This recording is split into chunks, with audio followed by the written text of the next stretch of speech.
Well, I mean, you've written how many novels right now? Is it two or is it three? I think it's two. Two, And then one of them's two. a visual novel too, right? Not really. No, it was more of a short story novella. It was a paranormal thriller, around the same mold, but it was kind of my first kind of what do you want to say, my entrance novel into this whole world of book writing, and I wanted to get it right, so Yeah. I kind of wrote a short story. It was about 150 pages. Stories very similar to the whole content that I'm building here, and I just wanted to kind of put that out there, see if what kind of response I got, and response is very positive. So Oh, good. I Where wanted where to. where are you getting a response from? Amazon itself? Well, Amazon, different book review sites. So many now. I did the critical side, and then what I did is I joined up with what do you call it, online book club, and they have a bunch of different members, and so they did Interesting.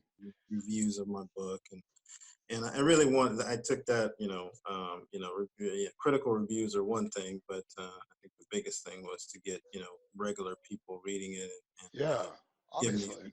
That's the hardest That was part. the most important. Yeah, yeah, Getting people to read stuff is like pulling teeth. So yeah, yeah. where are you getting your path? It's really interesting because I mean, obviously you have to have the product to sell, which you do. You have made the book happen. You've conjured up the story itself, right? And that took however long that took.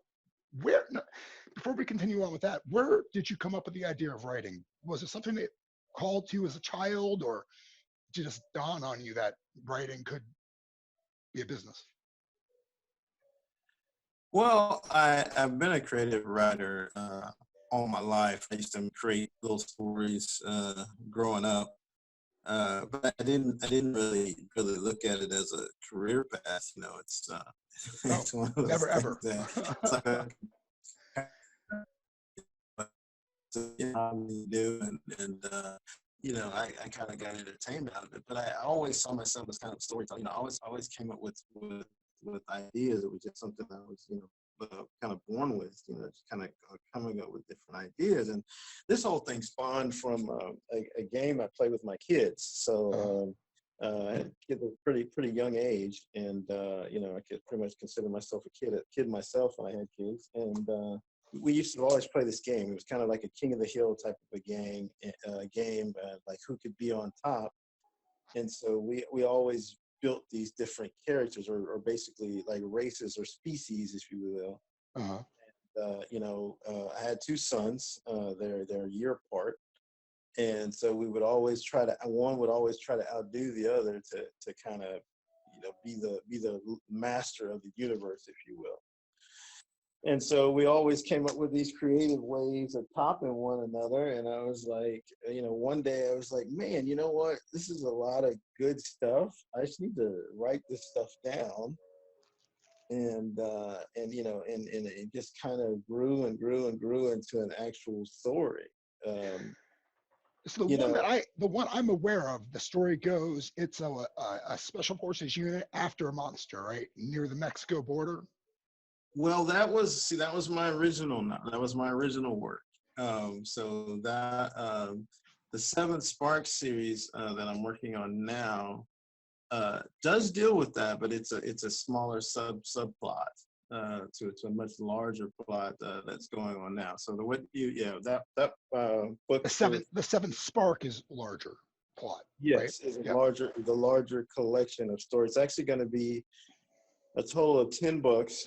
I'm in the middle of finishing two of them now. And the first part will be 5 books, and then the second part will be another 5 books. When you have 10 books planned, is it one arc of a story? Are you thinking to yourself, there's a character here and I want the character to end up someplace in 10 books? Or is it kind of like it's an arc, here's another arc, and there's a third arc, and eventually there'll be 10 arcs? They're kind of connected under the same umbrella. No, this will be one arc, and they'll all be connected. So the story for the first set of books. So the first 5 books is all surrounded around the same story, but told from 5 different perspectives, 5 different walks of life, 5 different, and so, one of the things that I really want people to get out of my books is not just, that's obviously creative story, creative writing, and those kinds of things, but it's a kind of book series that's really going to make you think and kind of question what you truly believe on a political level, spiritual level, and a socioeconomic level. All that Because stuff interests me a lot. Now, so you're playing around with spirituality. I watched the coming attraction video for the Seventh Spark, and I definitely got the spirituality vibe coming through. What kind of yeah, spirituality are you writing about? so I mean, it's going to be a lot about. It's basically, you're going to step into a different type of world. That if the spiritual and the physical actually lives together, what would it look like? I think Yeah. that's basically what you're going to get out of the Seventh Spark, is that you're going to have, angels, demons, and then you'll have the influence of man, and the different influences of man will not only impact themselves, but actually impact the other entities as well. So the two will coexist, and they'll feed off of one another, which I think is kind of, a more unique twist. There's obviously a lot of, apocalyptic type of books, and mine is definitely an apocalyptic, It's hard, man. You don't want to gauge your work that way, right? You want to tell the story that's in your heart and soul. And if it happens to be an apocalyptic story, tell the apocalyptic story. Because at the end of the day, it's about the characters, isn't it? It's about the people that you put up right. against the problems. And they're the ones that are going to be the most interesting.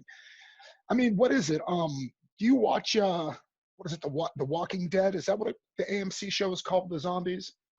Yep, I do watch that show. I kind of got out of it a little bit A now, little but bit. It got bad, right? But I mean, it started I out watched because that. I it watched got that bad. show, pretty religiously, I would say, for the first probably 5 or 6 seasons, and I kind of drifted off after Oh, Rick yeah.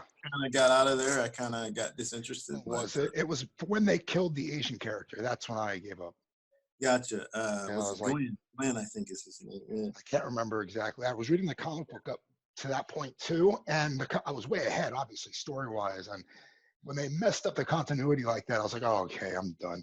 But the point I want to make though is that show was really built on these fantastic characters, right? Absolutely, And then absolutely. there was like the spin-off one that took place in Los Angeles. And I think it was called Fear the Walking Dead or something along those Yeah, lines.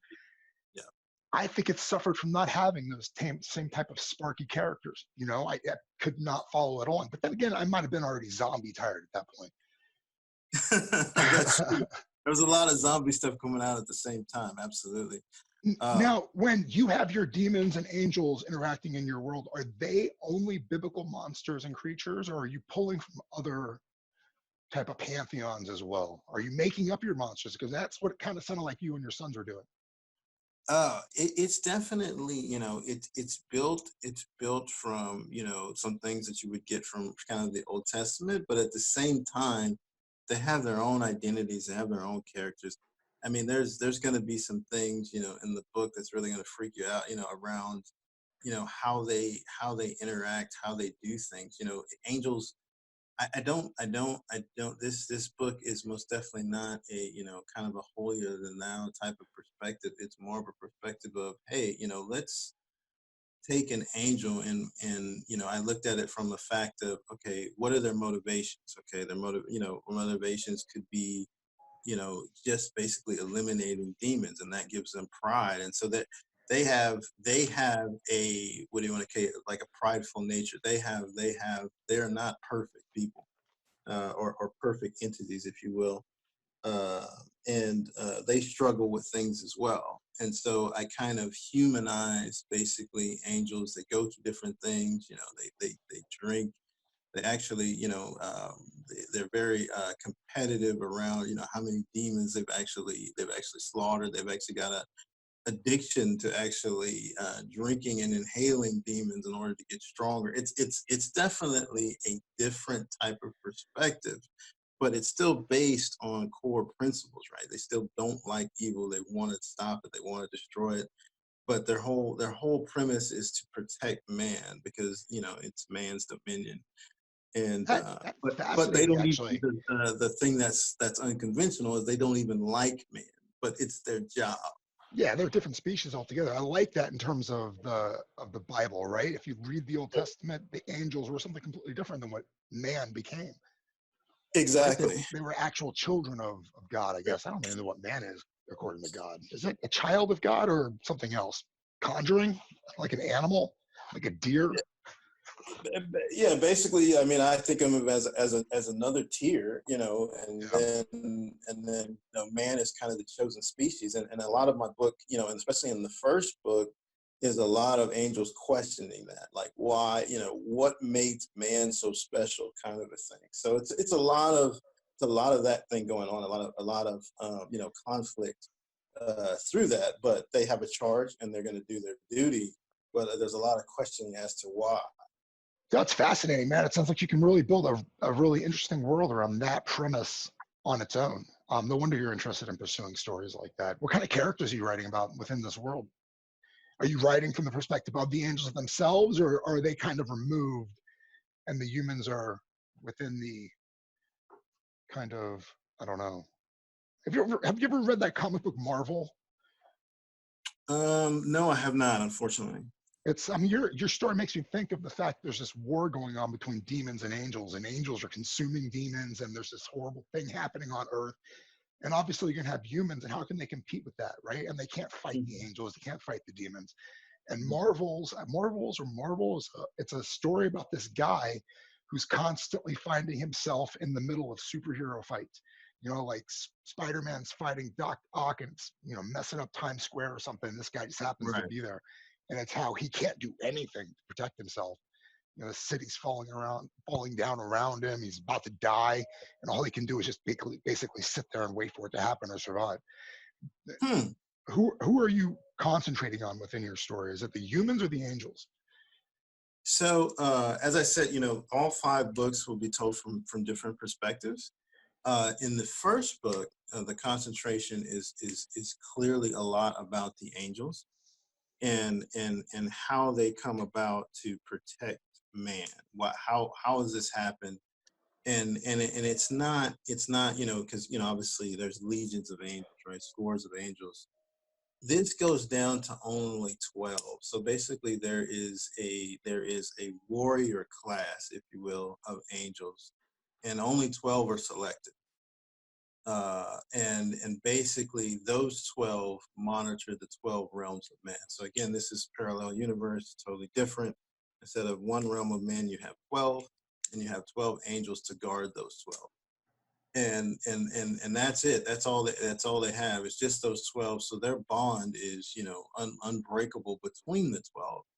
But as things go on, things happen. There's a lot of bickering in between the angels and what they have to do in order to protect the realms of man, in fighting in between them, because even between the 12 there's an internal conflict because basically uh, they wrote articles, or basically Michael, who is the archangel, who is above all of them, who basically runs that order, um, has one. There's one rule, and that is that only one of the greatest of the 12 ever will be allowed to enter the first realm of heaven and actually be able to live forever, just like man.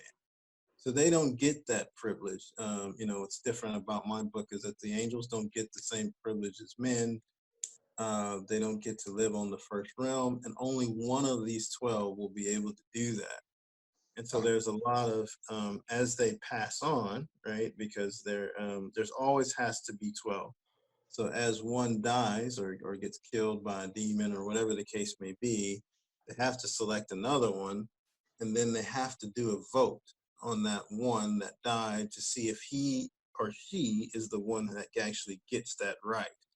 And of course, that causes a lot of conflict. Interesting.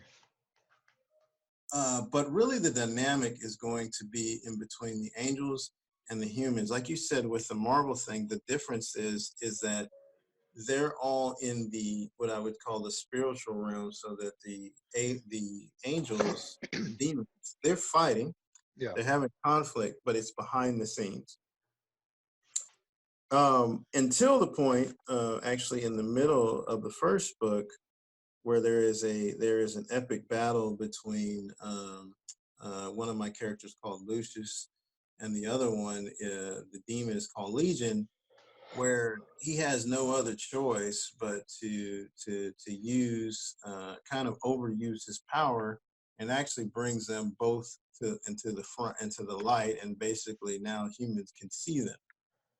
And so this causes other waves. So basically, this is where I talk about the how one impacts the other. Now people realize there could be angels and demons that are actually part of this world, and not only are they now out of the spiritual realm, they're actually in the physical as well. And so this causes other problems and issues. You, you know what I love about this?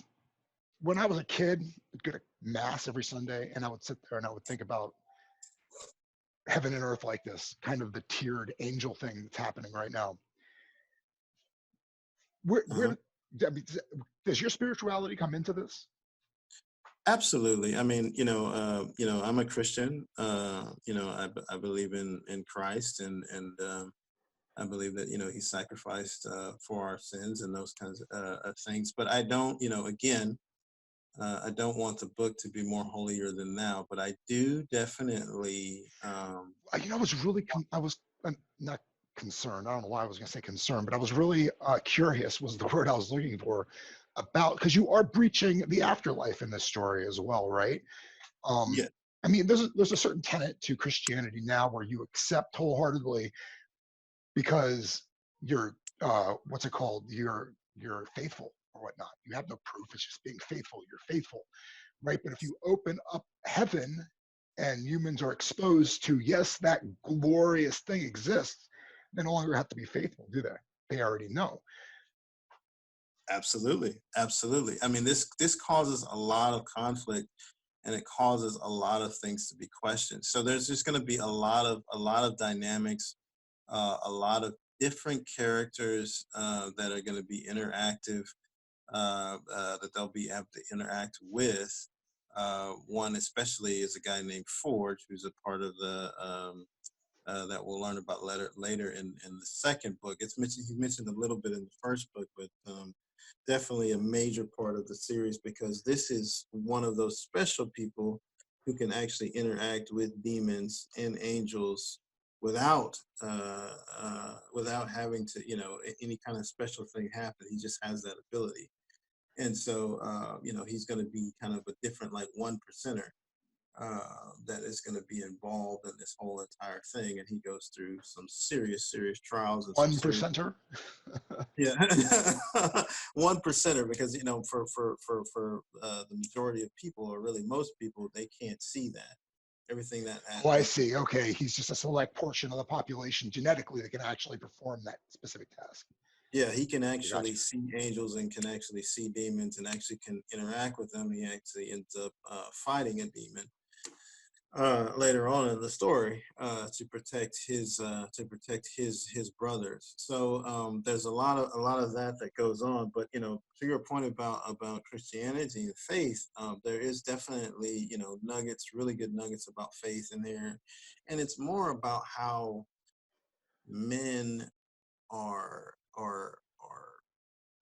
just like, what I want to say. I guess my biggest thing is that when you're saved, or when you have accepted uh, Christ, it doesn't make you any different from anybody else. And I think that that gets lost a lot of times when you talk about a Christian versus a atheist, whatever the case may be. We have the same problems. We deal with the same things. We certainly can have the same sins. It's just we have a kind of a way out kind of a situation. Yeah, I would say that's the same. I would say that's the situation, right? You've given Yeah, yourself a way out. You don't have to. Faith is a hard thing to come by. If you can come by faith, it's something I would. I mean, it's hard to come by faith. I'll just leave it at that. yeah, It's hard to do that. It's blindly say, ugh, whatever. I mean, I've heard all the information. You're basically saying this is the way it is, regardless of whatever you're saying. And it's all theory and conjecture anyway. The only thing that's 100% certain is that you die. And as an artist who explores death, and I think that's what you're doing here, you're exploring death. And with your faith as well, you're exploring death. You're exploring what it means to be a human being on this planet and how to Absolutely. earn a good death, right? How to earn a great death. It's accepting Jesus Christ as your personal Lord and Savior is accepting what? The tenets that go along with it. Because if you don't do all that shit that goes along with it, then you're actually not doing what you say you're doing. The faith is useless.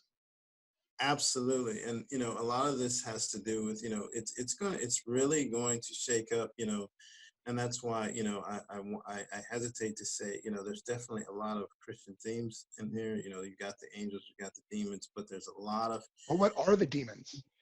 human, I'm sorry? What are the demons in the story? Like the angels, we know what the angels are. They're like a separate tier of God's children, right? Is that what the mythology is about angels? They're, I can't, what is it, Nefarians or something like, what's the name that they were called back in the day, or actually in the Old Testament? What are they, like the terminology? Yeah, what doesn't matter, unless you know. So it's the Neferjin, something like that. Does that ring a bell? And I think I know what you're talking about in the far Yeah, end. I can't think of the the actual actual. what it's called, but yeah, they're not humans.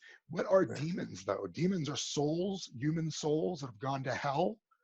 Is that what they No, are? demons in this in my story are basically just fallen angels. So this goes back to if you read the Old Testament, this will go back to the Great Divide. So when Lucifer decided that he was going to overthrow God, and so Oh, okay, I got you. They're the ones that went with Lucifer as opposed to going with God. They were going to over. absolutely, Okay, absolutely. gotcha. So these are the demons that I focus on. So are their souls though in hell at stake in your story or not? Once some, because I don't know, I'll put myself in that category. If I die, I've not accepted Jesus Christ, where I go to hell, right? According to the mythology. So I'm there in hell and this happens and there's an actual heaven and hell. It doesn't matter where I am, right? In your story. Right.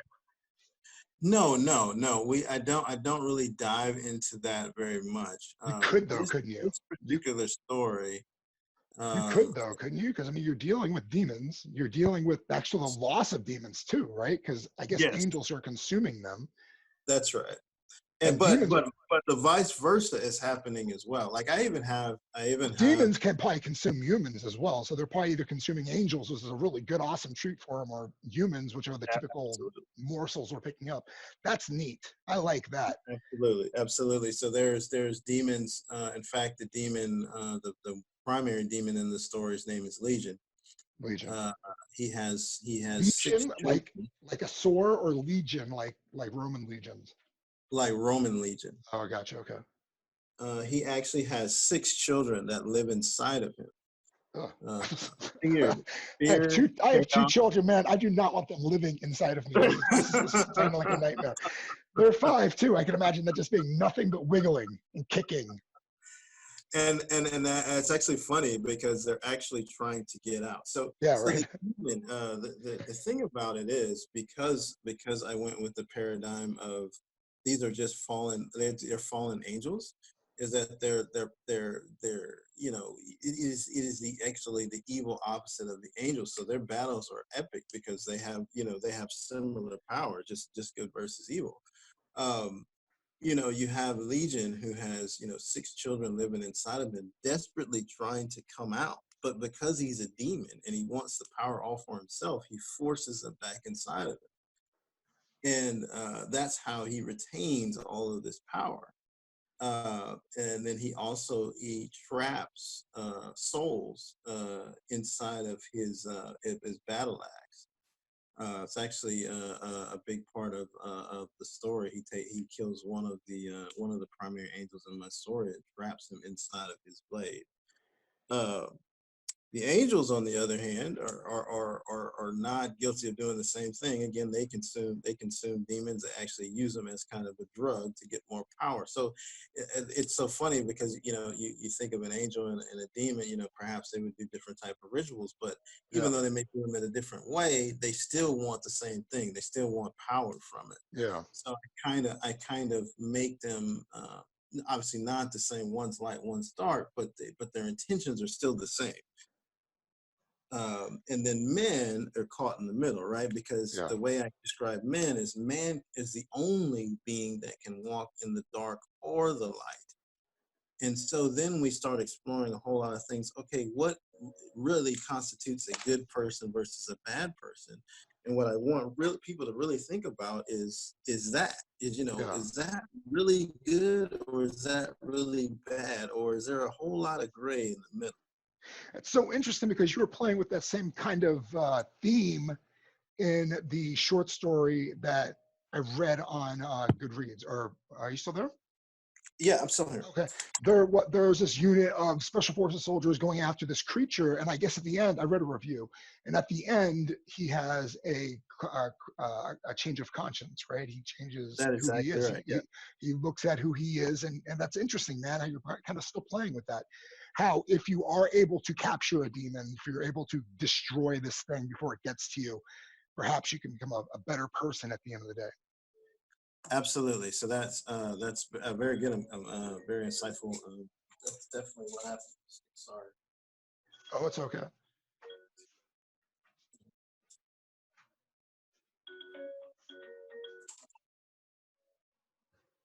There we go. I think that worked. Sorry about that. But basically, yes. So what you'll notice is in the 5-book series, that particular story is in this book. So that's basically I took that short story out of this whole context of the 5-book series, but that will be in the second book. That That entire story concept. itself. And Yes, does that character start in the first book and end up yes, there, he does. or Yes, he does. Forge is actually the person I was talking about that can actually see demons and humans, and and wait, uh, and angels. you were So Forge, also you were kind of also accused in the review that I read of putting current day political ideologies into your stories as well.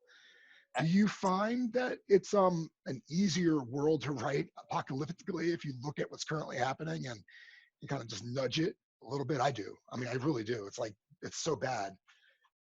well, yes. So what you're gonna find in my story is that uh, there's the whole concept of the seventh spark is very similar to in Revelations. They're called the seven seals. So this is Oh, this okay. is Yeah. all of it.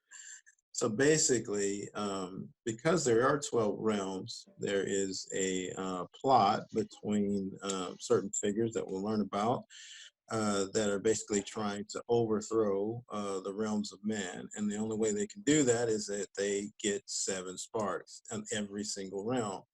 And so the planet Eon, which is very similar to Earth, is one that has 6 sparks, and they're trying to get the 7th.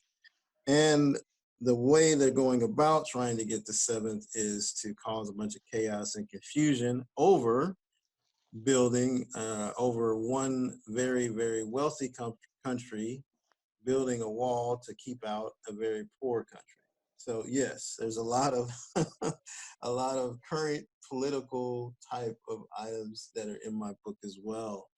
And the thing is, I wanted to write, that's the reason I wanted to write 5 books around this particular thing, is because I want to write it from both perspectives, not only from the perspective of, hey, we have this, what I want to say, people, they can't fend for themselves, they're in need, and so they need to come over to the richer country. But I also wrote it from the other perspective of, hey, we're trying to protect our wells, we're trying to protect our, we worked hard to get where we are, and we need to put up this wall in order to protect our nation.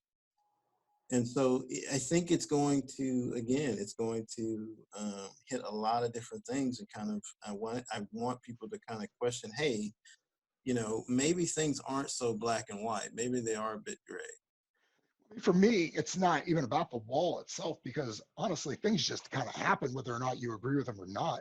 Yay, I want a wall. No, I don't want a wall. The wall's going to appear. It's not going to appear whether or not you, either way. You know what I mean? You just got to deal with Absolutely. it. So you're on one side of the wall and you want to get to the other side of the wall. You're going to find a way to do it. And there are people that are scale. I mean, right now there are sections built, right? People scale it. They Right. rappel down the other side. They will find a way, dig tunnels underneath there, whatever it is. If they want over it, they'll do it. It's just a lot more dangerous right now.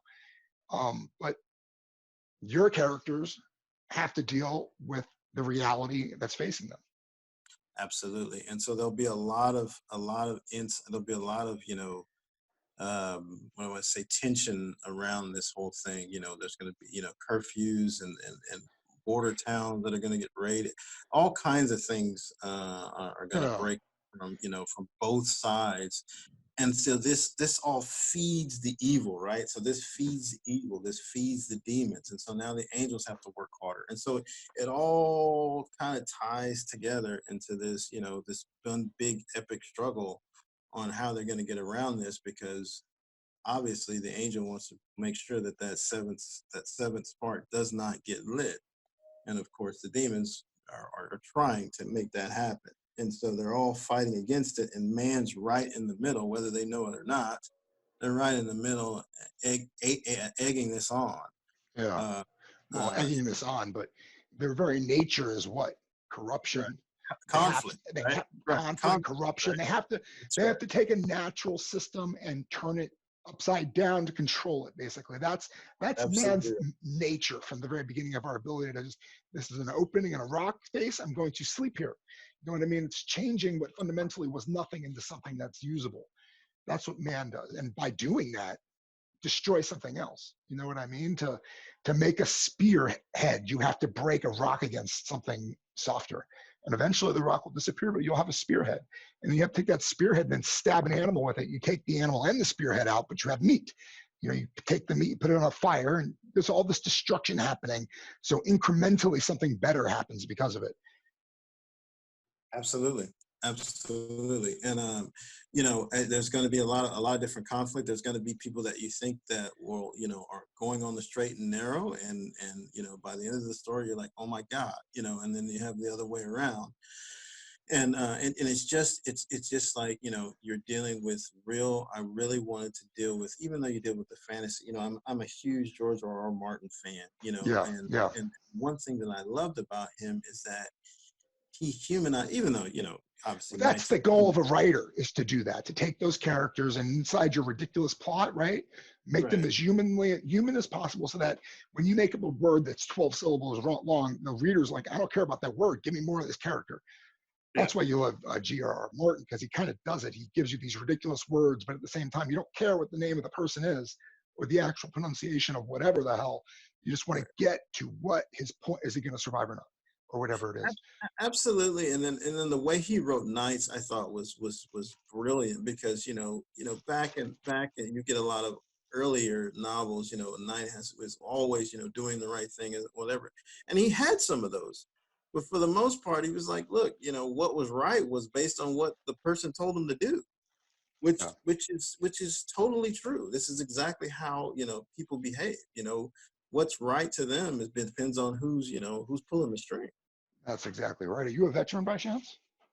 No, I'm not. I'm You're not. not. I mean, that's basically what being a soldier is. I mean, you Right. have dumb kids, 18. I was 17 when I joined. I was stupid as you could be. And I had a gun in my hands, and I had older people that I was afraid of telling me which way to point it. I didn't go to combat. I'm saying that's basically what service is. It's an older Right. dude that you're afraid of telling you to shoot somebody that you're less afraid of. Or, you know what I mean? And the Full interesting control. dynamic I try to put over it is that the angels, and to a lesser extent the demons themselves, they're all doing the same thing. And then that's it's all around this Well, realm. you said that Michael's the one in charge of the Right. angels, right? And obviously Lucifer's in charge of the demons. Right. Yeah. And where's God? Is there a God? There is a God. I call him the everlasting in the book, but you don't hear much. You don't hear. He's not really a part of the story You at just, all. I'm not dealing with these little quibbles. You guys fight it out. Go ahead. Yeah, it's basically he's kind of the Dr. Manhattan, you know, if you read the Watchmen, you know, he doesn't do a whole lot. What a fantastic way to look at God, too vast and infinite to actually care about the things that he's creating in his wake, or Right. isn't actually He having. puts other people in charge, and you know, it's like you go do you guys go do your I thing. mean, you could really break away from the mythology in the Bible. I've been really itching to ask you one specific question because, you look at the art from the Renaissance and you know the story from the Bible. You know that people have imagined that battle between the angels for God's love or whatever they fought for. I can't remember what the actual reason they were fighting to take over heaven, protect God, whatever the actual reason was. There was an actual ideology built around that, right? Theologians have sat down and said, this is what happened and wrote these battles out. How much have you dug into it in terms of? Um, you know, this whole story is based off of why right? It asks the question, why does God love man so much? And that's really, if the overarching theme of the entire thing is Does all, God love man so much? I mean, it almost seems to be the more apt question you're asking since God's so not paying attention and lets these monsters, even angels are monsters, aren't they, in a way, kind of well, manhandle these weaker creatures. I think the reason I say why does God like man so much, because technically, right, if you read everything in the Bible, and I know the Bible is only a certain subset, right? It's not obviously everything I mean, that that's the thing that you can go by. That's what you're building this whole but that's methodology what I'm on. building So it yeah, by, right? exactly. So you can't go by And anything else. right. And so it only mentions, you know, God being the chosen people, right? And And so there's a little bit of an argument that Jesus was pulling in Buddhism and tenets of Asia into his teachings and whatnot. But then again, you have to go outside the Bible to start looking into that. So yeah, you right. have to stay within the Bible, within this mythology. And, I agree with and you. so if you use that, the premise, you know, with these angels and so forth, they question. It's like, man, why, you know, what makes these guys so great? And you know, and it really kind of stems from there because of all their faults and all the things they're going for. You know, you gotta imagine from the angels' perspective, they're killing themselves trying to protect these guys, and they continue to do the wrong things over and over and over again. Even from Michael's perspective, you'll see in the story, he questions it, you know, and so it's more about, you know, why are these people so important, Yeah, and then exactly. and all So the do you, conflict that happens behind them, because you know, to an so angel's perspective, you know, that's it's such like an a big interesting problem. question. That is such an interesting question. I want to know what you do for a living. Are you a theologian? No, I'm not. No, no. You know, I actually do project management for a living. It's kind of funny. It's an interesting thought process because why? I mean, why would you suppose that God loves man? Why would you, as an angel, even support the decision of a boss who's so not even in? As a project manager, it actually makes sense, because you're looking at a really bad project manager who set something in motion and just disappeared. Hey, yo, where's our project manager? He's supposed to be here overseeing this whole Earth thing. No, no, he Right. he left. He took off. He's on another project now. No, I totally. I mean, you know, if you look at the way man is, you know, there is no such thing as a perfect man. No, there's not. You know, Fallible. we all we do. You know, one minute we do something good, one minute we do something bad, one minute we do something stupid. And so it's all of those questionings, because you know, from an angel's perspective or even a demon's perspective, they've been very honed into their craft, and it's been beat into them, as to where, as a human, as I said, they can walk the light in the dark whenever they feel like it. And so it's a lot of those conversations. So it's a lot of that you're going to see in the book. It's going to be a lot of you know, hey, is this guy really good or bad, or is there such a thing as good or bad? You know, you're going to really question those Is there really such a thing as good or bad? Right? It's all perspective. I mean, things. it's brilliant because I mean, yeah, it just really all depends on where you are and who told you to do it and why you did it at the end of the day. And it's a brilliant argument. I mean, people have been talking about it forever in terms of what makes somebody evil. Victory makes somebody evil, doesn't it? I beat Right. you, therefore you're the bad guy. I'm the Absolutely. good guy. And that is the whole, you know, the concept of the angels and the demons battle. You know, the angels are more brought into, wow, these are some really prideful guys, and really all they care about is winning. You know, because to them, to them, you gotta understand that, you know, a man, right, is much inferior. You know, they can't do half the things they could do, and plus they don't live by the same rules. I mean, angels, you know, they're pretty much, you know, they can't sin or anything of that nature. If they do, you know, they're done. They're done for. So, What's really interesting to me that I just thought of is that, I mean, honestly, with the God not being an actual presence doing anything, the demons could have a perspective that look at and say maybe potentially could have done a better job. They want to be in charge, let them be in charge. absolutely. They might eat You some babies along the way, but what are you going to do? Lose some babies, right? know, I even have one of the, and you know, the way, even the way that they govern the realms is left up to them. So, you know, you've got these warriors, right, that have different abilities, and they're left up to how they want to run. There's even one angel, his name is Zane, and instead of fighting any of the angels, fighting any of the demons, he doesn't. He negotiates with them. He basically gives up some souls to them, and he gets some, and that's how he runs. That's how he runs his planet. Well, I tell you, when you say realms, I think of Dante's Inferno. I don't know if I read, it's the only one I actually read. And you know how he has the various levels of hell or whatnot. I think there's 7 of them. I thought the realms were various levels of heaven that you could be admitted to for whatever you did well on earth.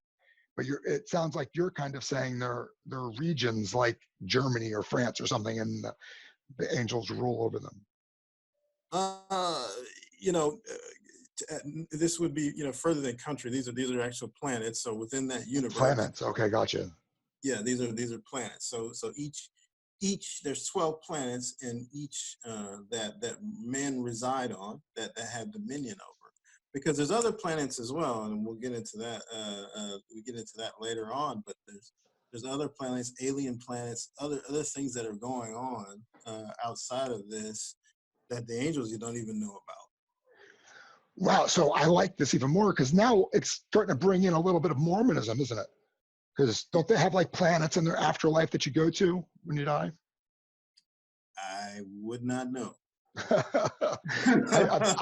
not read the Book of Mormon. I have not. I don't even know if I've been to a hotel or motel that's had it in its drawer. But I think there's something about the afterlife and planets involved there. So that's really neat. So you're actually using our universe. I'm using stories. yes, but pretty much our universe. But instead of, you know, having only one planet we live on, there's 12 planets that people live on. 12 planets in our solar system. That's right.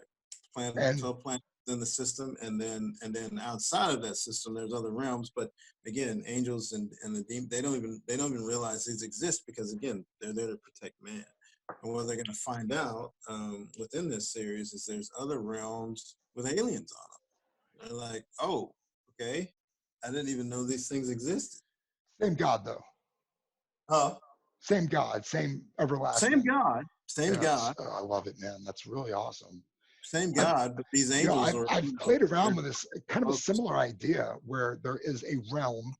I play around with time actually in my fiction, you know, past, present, and future. But also there is death, and then I like the idea of an afterlife, so I try to get there as well in some of my work. And when you go to the afterlife, then you have to decide what's there as well. But I like realities as well, and pulling in things from different realities and whatever potential is out there in infinity, and pulling that through. It just gives you so many opportunities. But at the end of the day, you kind of do have to have a source. And I love the idea of Absolutely. an everlasting. I like And the there, you name of know, it too. there's one character that kind of pulls it all together, and that is Michael in my book. And you know, there's a part where, you know, there's a battle between an angel, and he's unknowingly attacked by an alien, and he, you know, it totally takes him off guard, and he ends up, you know, being able to survive that situation. He brings the evidence back to Michael, and he's like, I knew there were aliens all the time. That doesn't mean I have to tell you about it. So there's a Michael in every realm, though, right? Michael's the boss of Michael this.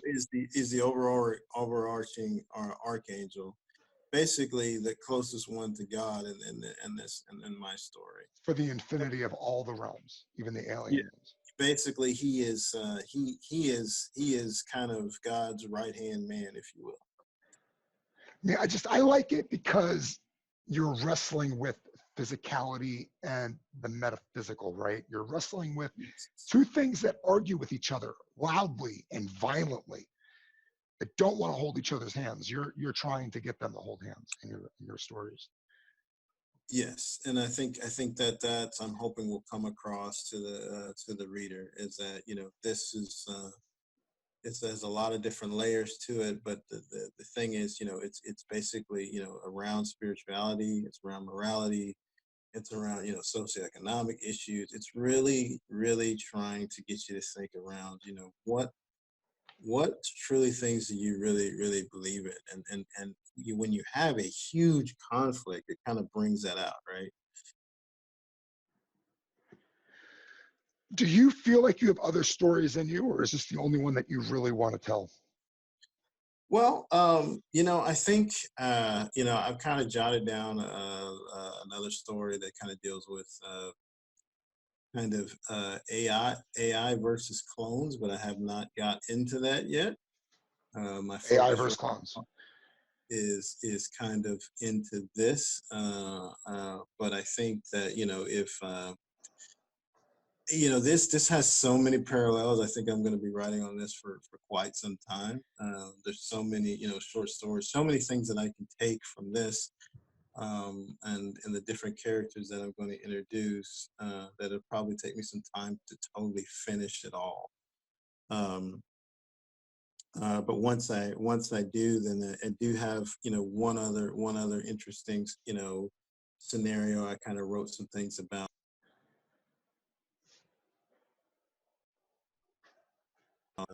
clones, but I haven't quite fleshed that out yet. Clones and artificial intelligence. I mean, as a religious guy, I imagine you're going to be tackling the subject of soul. Definitely, these would be soulless beings, uh, and AI, and kind of how that all works together, and they'll have an internal struggle, and haven't quite put that all together yet, but I definitely kind of have a kind of an outline where there's a there's a battle going on between them, and there's a human that actually trains the clone, and that particular clone, because of that interaction, has what you would call a soul versus the others. It's interesting. Um, what was I about to say? Can you read my mind and let me know? Because now it's completely blank. Something about AI and soul. Um, yeah, I mean, it's fascinating thinking about answering those kind of questions. Oh, I know what it was. Have you read Fall by Neil Stevenson? Yes, and You did? You read Fall? That's such a great book for what you're talking about right now. yeah, it's a good book. It's a good book, absolutely. So I guess we're just about at an hour. Do you want to talk about anything that people should know about as far as you're concerned? Where can we buy the book right now, or what state is it in as far as the publication is concerned? Yeah, absolutely. I mean, the book's called the Seventh Spark. It's going to be a 5-book series. Books 1 and 2 will be available starting September of 2020. The big difference is that these will be visual novels, which is kind of a cross between a graphic novel and a traditional novel. I like to coin it as a book on acid, man. It's gonna have really like eye-popping graphics and colors, and you can kind of think of it as kind of a very descriptive book that you would get out of a traditional novel, and with the visuals that you wouldn't normally see, with a format that you wouldn't normally see, more like a magazine, calling out, key areas and things, and it really kinds of trying to immerse the person into the book, to really kind of get that engagement.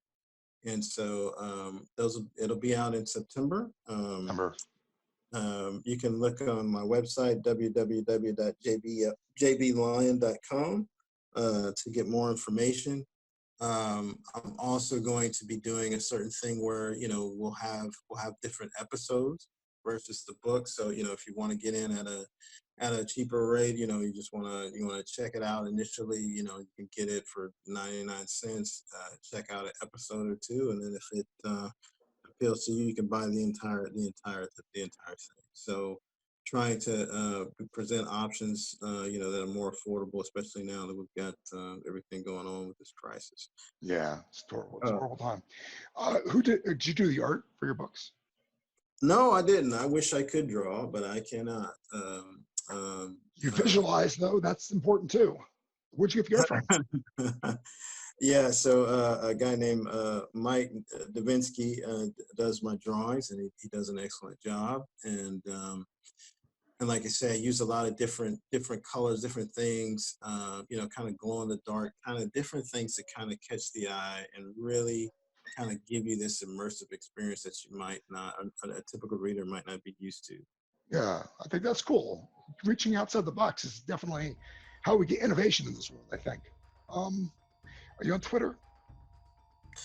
No, I am not. I know that's something that I probably need to do, but no, I'm not.